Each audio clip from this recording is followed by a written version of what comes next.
नमस्कार दोस्तों, आपका स्वागत है अपनी YouTube चैनल PFP में। आज हम बजाज फाइनेंस के बारे में बात करने वाले हैं। कंपनी के रिजल्ट्स आए और स्टॉक हमें 7% क्रैश होता हुआ नजर आया, भारी गिरावट देखने को मिली। तो क्या रिजल्ट्स इतने ज़्यादा खराब थे, हमें बेच देना चाहिए या फिर ये एक अपॉर्चुनिटी है खरीदने के लिए? इसके बारे में आज हम चर्चा करने वाले हैं।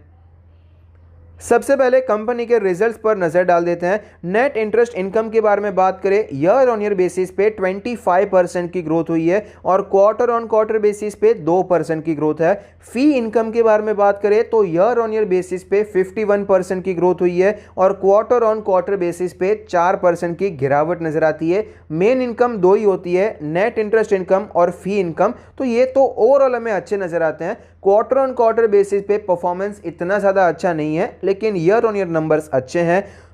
लोन लॉसेस एंड प्रोविजन के बारे में बात करें तो आप देख पाएंगे 43% कम किया है। क्वार्टर ऑन क्वार्टर बेसिस पे भी 33% की गिरावट हुई है। जनरली आप देखेंगे जितने भी एनबीएफसीज हैं, बैंक्स हैं, सब ने प्रोविजनिंग कम की है, क्योंकि कोविड के टाइम पे जो अनसर्टेनिटी चल रही थी वो अनसर्टेनिटी अभी नहीं है। तो ज़्यादातर कंपनी, ज़्यादातर बैंक्स यहाँ पर प्रोविजनिंग कम करते जा रहे हैं। प्रॉफिट आफ्टर टैक्स के बारे में बात करें, 80% की बढ़ोतरी हुई है ईयर ऑन ईयर बेसिस पे और क्वार्टर ऑन क्वार्टर बेसिस पे 14% की ग्रोथ देखने को मिल रही है। तो ओवरऑल नंबर्स तो अच्छे नजर आते हैं। सेल्स भी ऊपर जा रहा है और प्रॉफिट भी ऊपर जा रहा है, चाहे वो क्वार्टर ऑन क्वार्टर बेसिस पे हो या फिर ईयर ऑन ईयर बेसिस पे। यहां पर क्वार्टर ऑन क्वार्टर बेसिस के नंबर्स थोड़े से हमें डल नजर आते हैं, लेकिन कोई बहुत ज्यादा गिरावट वाले नंबर्स नजर नहीं आते हैं।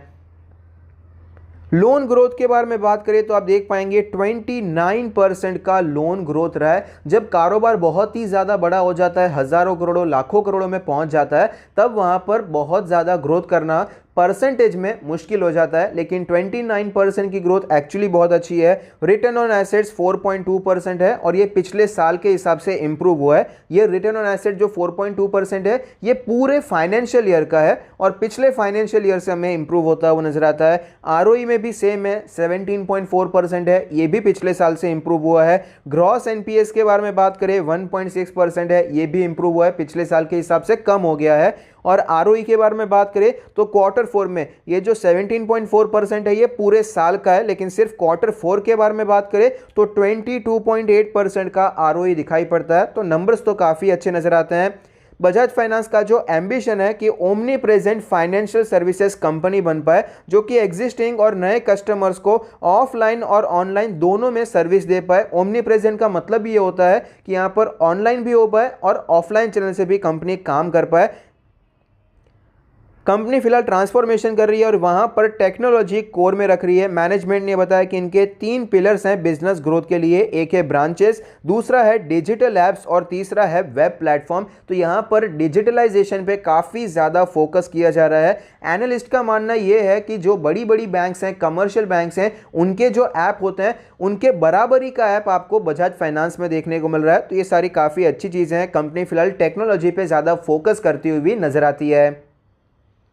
अब फंडामेंटल्स के बारे में बात करें, एयूएम ब्रेकअप के बारे में बात करें तो आप देख पाएंगे SME lending 13.3%, rural B2C business 7.5%, commercial lending 4.8%, mortgages 33.6%, consumer B2B sales finance 5.8%, consumer B2C business 20.6% और consumer B2B auto finance business 9.3%। तो ओवरऑल आपको काफ़ी ज़्यादा वेल डाइवर्सिफाइड इनका एसेट अंडर मैनेजमेंट नजर आता है। फाइनेंशियल ट्रेंड के बारे में बात करें तो आप देख पाएंगे हाई ग्रोथ कंपनी है, इतनी बड़ी कंपनी है और इस साल हमें 30,000 करोड़ से भी ज़्यादा का रेवेन्यू देखने को मिला है। और प्रॉफिटेबिलिटी के बारे में बात करें, 7,000 करोड़ से ज़्यादा का प्रॉफिट किया है। जिस स्पीड से कंपनी ग्रो कर रही है और जिस स्पीड से ये टेक्नोलॉजी पे इन्वेस्ट कर रहे हैं, फोकस कर रहे हैं, आगे बढ़ना चाहते हैं, 10,000 करोड़ का प्रॉफिट हमें नेक्स्ट 3 साल में देखने को मिल सकता है। इतनी ज़्यादा ग्रोथ हमें यहाँ पर देखने को मिल रही है। शेयर होल्डिंग पैटर्न के बारे में बात करें, टोटल प्रमोटर होल्डिंग है 55.86%,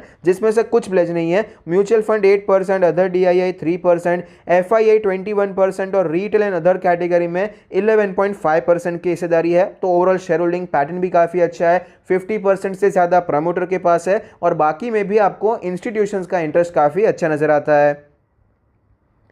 टारगेट के बारे में बात करें तो फिलहाल यहाँ पर जो टारगेट्स दिए हैं रिजल्ट्स के बाद आईसीआईसीआई डायरेक्ट ने 9,500 का टारगेट दिया है, मोतीलाल ओसवाल ने 8350 का टारगेट दिया है, कोटक ने 6,500 का टारगेट दिया है और सीएलएसए ने 6,000 के आसपास का टारगेट दिया है और फिलहाल स्टॉक 6,700 के आसपास चल रहा है।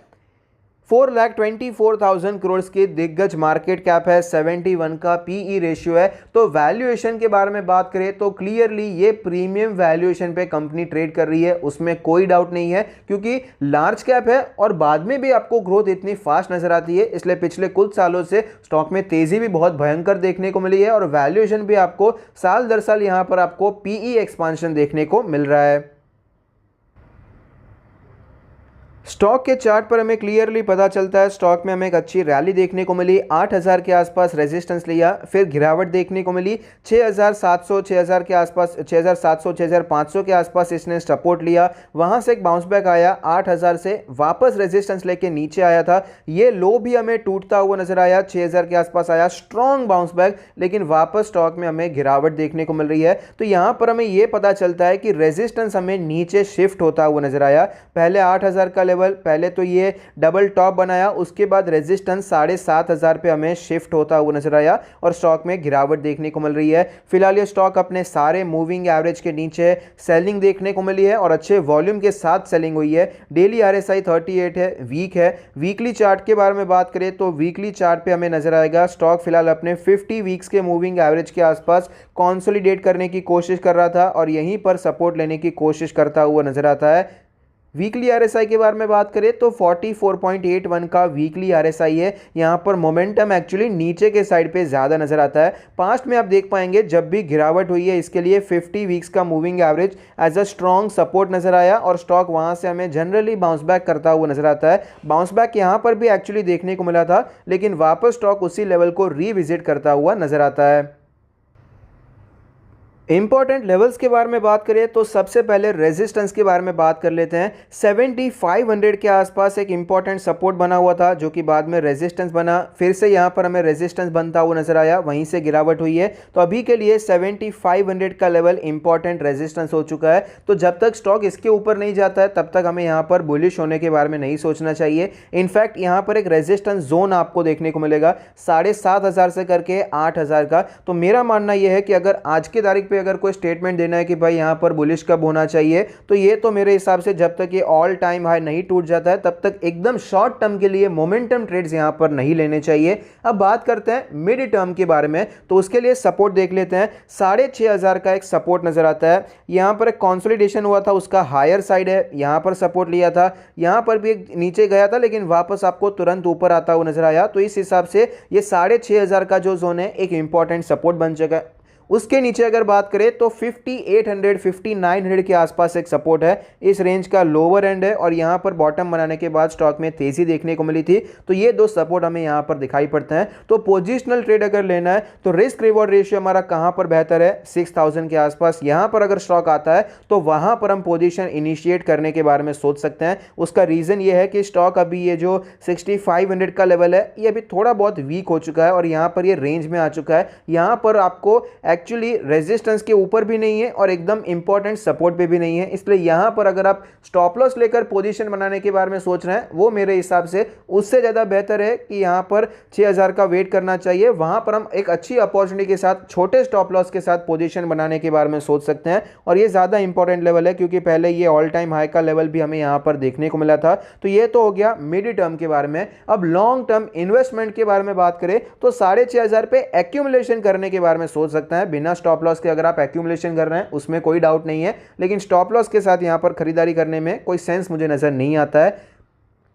तो सबसे पहले 6,500 का लेवल लॉन्ग टर्म इन्वेस्टर्स के लिए एक्यूमुलेशन के लिए, उसके बाद अप्रॉक्सीमेटली 5,800 से करके 5,900 या फिर 6,000 ये जोन आप कंसिडर कर सकते हैं। यहां पर हम इन्वेस्टमेंट करने के बारे में सोच सकते हैं। उससे ज़्यादा स्टॉक नीचे गिरेगा उसके चांसेस मुझे पर्सनली काफ़ी ज़्यादा कम नज़र आते हैं। तब तक मार्केट का सेंटिमेंट भी शायद हमें अच्छा होता हुआ नजर आए और ये काफ़ी ज़्यादा इंपॉर्टेंट सपोर्ट है इसके लिए, छोटा मोटा सपोर्ट नहीं है। पहले कई बार यहाँ पर इसने टाइम स्पेंड किया है, तो यहाँ पर आपको थोड़ा बहुत टाइम करेक्शन शायद होता हुआ नजर आ सकता है।